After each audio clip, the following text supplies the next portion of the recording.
પરંતુ આગળ વધીને આવતીકાલના બજારની ચર્ચા કરીને આગળ વધારીએ. આપણી સાથે આવતીકાલની બજાર પર ચર્ચા કરવા માટે યજ્ઞેશપટેલ.inના યજ્ઞેશ પટેલ જોડાઈ ગયા છે. યજ્ઞેશજી, સ્વાગત આપનું CNBC બજારમાં. અને જુઓ, છેલ્લા 8-9 દિવસની વાત કરીએ તો લગભગ અને છેલ્લા થોડા દિવસની વાત કરીએ તો ચોથી વખત એવું બન્યું છે કે 22,800ના સ્તરને નિફ્ટીએ ડિફેન્ડ કર્યું છે. અને ખાસ કરીને આજના દિવસે તો આમ તો આપણને એક નવા લો બનતા દેખાયા, રિસન્ટ લો, પરંતુ એક રિકવરી સારી એવી આજના દિવસે તમને આવતી જોવા મળીને એમાં પણ રિકવરીમાં HDFC બેંક જેવોનો એક સારો એવો સપોર્ટ રહ્યો છે. નિફ્ટી બેંકમાં પણ આજે આપણે એ જ કારણ રહ્યું કે એક સારી રિકવરી આવી. હવે કયા લેવલને ખાસ અહીંયાથી વોચ આઉટ કરીને ચાલશો, અને ખાસ કરીને આવતીકાલ માટે હવે નિફ્ટીની રણનીતિ સૌથી પહેલાં તમારી કેવી રહેશે? ગુડ ઇવનિંગ નીરજભાઈ. જે રીતે તમે કહ્યું કે નિફ્ટીની અંદર લાસ્ટ 7 થી 8 ટ્રેડિંગ સેશન આપણે back to back negative close જ આપી રહ્યા છે, ઘટાડા સાથે બંધ કરી રહ્યા હતા અને એક ડરનો માહોલ હતો, એક પેનિક સિચ્યુએશન જોવા મળી હતી, કારણ કે સ્ટોક સ્પેસિફિક પણ સ્ટ્રોંગ કરેક્શન્સ જોવા મળી રહ્યા હતા. નિફ્ટી ઇન્ડેક્સમાં આપણે 23,000નો ઇમ્પોર્ટન્ટ સાયકોલોજીકલ સપોર્ટ ફ્રાઇડેના સેશનમાં બ્રેક કર્યો હતો અને આજે પણ ગઈકાલના જે ફ્રાઇડેના સેશનના લોને આપણે નીચે નવો લો ફોર્મ કર્યો અને ત્યાંથી રિકવરી દર્શાવી રહ્યા છે. ઓવરઓલ 22,800, 22,700 આ બહુ ઇમ્પોર્ટન્ટ ઝોન છે, સપોર્ટ ઇન્ટેક છે.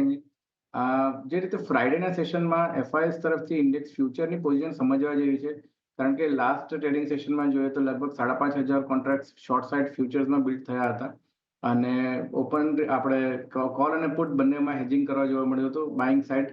અને એ જ રીતે આજના શરૂઆતી સેશનમાં એક પ્રોફિટ બુકિંગ જોવા મળ્યું અને નીચેથી એક રિકવરી જોવા મળી FIS તરફથી. લોંગ શોર્ટ રેશિયો પણ લગભગ આપણે જોઈએ તો 16% જોવા મળી રહ્યો છે અને કોલમાં પણ આપણે જોઈએ તો લગભગ 55% જેવું સેલિંગ જોવા મળી રહ્યું હતું. તે ક્યાંક ને ક્યાંક દર્શાવી રહ્યું છે કે માર્કેટ ઘણું ઓવરસોલ્ડ ટેરેટરીમાં છે. અહીંયાથી હજુ ઘટાડાની જે ઉમ્મીદ છે, ગુંજાઈશ છે, થોડી ઓછી હતી અને આજે નવા લો ફોર્મ કર્યા બાદ નીચેથી ઘણી રિકવરી જોવા મળી. ફ્રાઇડેના સેશનમાં જે રિકવરી હતી અને જે સેલિંગ હતું એ ક્લાઇમેક્સ સેલિંગ કહી શકાય અને એક એક્ઝોશન પેટર્ન ફોર્મ કરી રહ્યું હતું ડેઇલી ચાર્ટ પર નિફ્ટી ઇન્ડેક્સ. અને આજે જે રીતે રિકવરી જોવા મળી છે, કન્ફર્મેશન આપી રહ્યું છે કે એક્ઝોશન સ્ટ્રોંગલી નીચેની લેવલથી જોવા મળી રહ્યું છે. તો ઓવરઓલ જોઈએ તો મારો વ્યૂ પોઝિટિવ છે નિફ્ટી ઇન્ડેક્સ માટે. ડેટાની વાત કરીએ તો 22,800, 22,700ના પુટમાં સ્ટ્રોંગ ઓપન ઇન્ટરેસ્ટ એડિશન જોવા મળ્યું છે, એક રાઇટિંગ જોવા મળી રહ્યું છે. તો ક્યાંક ને ક્યાંક આ લેવલ્સ બહુ ઇમ્પોર્ટન્ટ સપોર્ટનું કામ કરશે. સામે જોઈએ તો 23,000ના કોલ સ્ટ્રાઇકની અંદર એક ઓપન ઇન્ટરેસ્ટ એડિશન છે, એક ઇમ્પોર્ટન્ટ રેઝિસ્ટન્સનું કામ કરી રહ્યું છે અને 23,000ને એકવાર આપણે બ્રેકઆઉટ કરીએ છીએ તો અપસાઇડ મોમેન્ટમ આપણને 23,300 સુધી નિફ્ટી ઇન્ડેક્સમાં જોવા મળી શકે છે. તો ઓવરઓલ ડેટા, પ્રાઇસ સ્ટ્રક્ચર અને FISની પોઝિશનને આપણે ધ્યાનમાં રાખીને જે લાસ્ટ ટ્રેડિંગ સેશનમાં બની હતી, આજના ડેટા જોવા રહ્યા એ જોતા લાગી રહ્યું છે કે નિફ્ટી ઇન્ડેક્સમાં બાઇંગની સલાહ બની રહી છે. નીચેના લેવલ્સથી જે રિકવરી જોવા મળી છે, 22,850નો સ્ટોપ લોસ રાખવાનો છે અને લક્ષ્યાંક ઉપરમાં 23,100ના આવતા જોવા મળી શકે છે.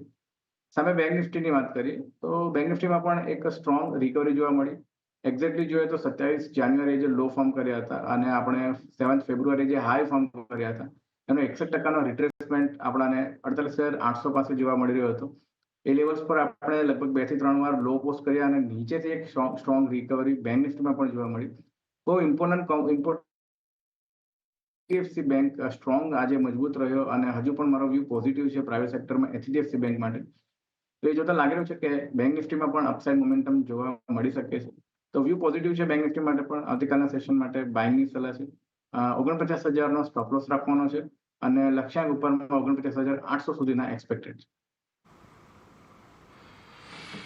એટલે જુઓ, ખાસ કરીને આજના દિવસે તમને નિફ્ટી, બેંક નિફ્ટી બંનેમાં એક ખરીદારીની જ સલાહ આવતી દેખાઈ રહી છે. નિફ્ટીની અંદર તમારે ખરીદારી કરીને ચાલવાનું છે. યજ્ઞેશજીના મત મુજબ જ્યાં આગળ 22,750નો એક સ્ટોપ લોસ રાખો અને 23,100 સુધીના એક ટાર્ગેટ તમને અહીંયા આવતા જોવા મળી શકે છે, એટલે એના પર એક નજર રાખજો.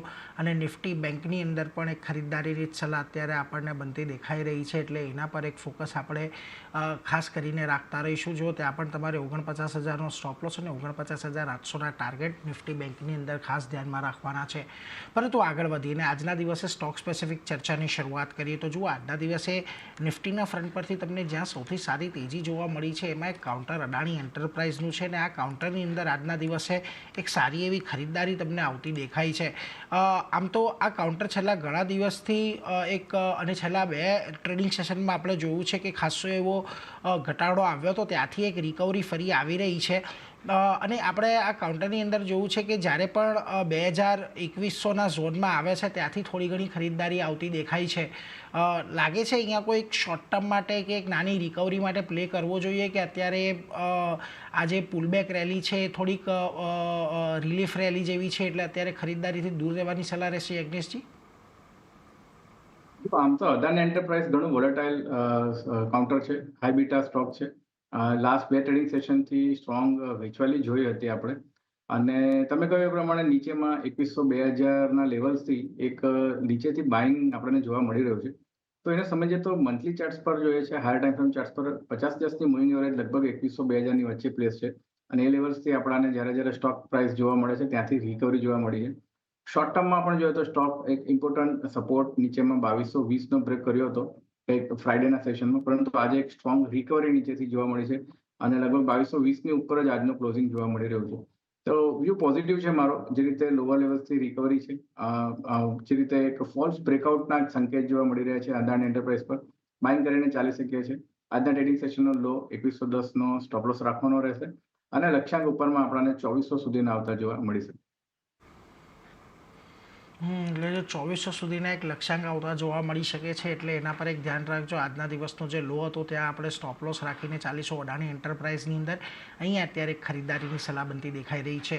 બીજી તરફ M&Mનું કાઉન્ટર છે કે જ્યાં આગળ આજના દિવસે એક સૌથી વધારે વેચવાલી આવતી જોવા મળી છે, અને ખાસ કરીને જો આ કાઉન્ટર એટલા માટે પણ વધારે મહત્ત્વનું છે કે આપણે અહીંયા જોયું છે 2750 2800 આ એક એવો ઝોન છે કે જેની પાસે આવીને આ કાઉન્ટર થોડું સપોર્ટ લેતું હોય છે. આજે પણ 2800ના લેવલ પાસે થોડો સપોર્ટ લેતું દેખાયું છે કાઉન્ટર. નો ડાઉટ 200 દિવસની મૂવિંગ એવરેજની નીચે આજે ક્લોઝિંગ આવ્યું છે, પરંતુ અહીંયા કોઈ અત્યારે રણનીતિ રાખશો ઘટાડે ખરીદદારીની?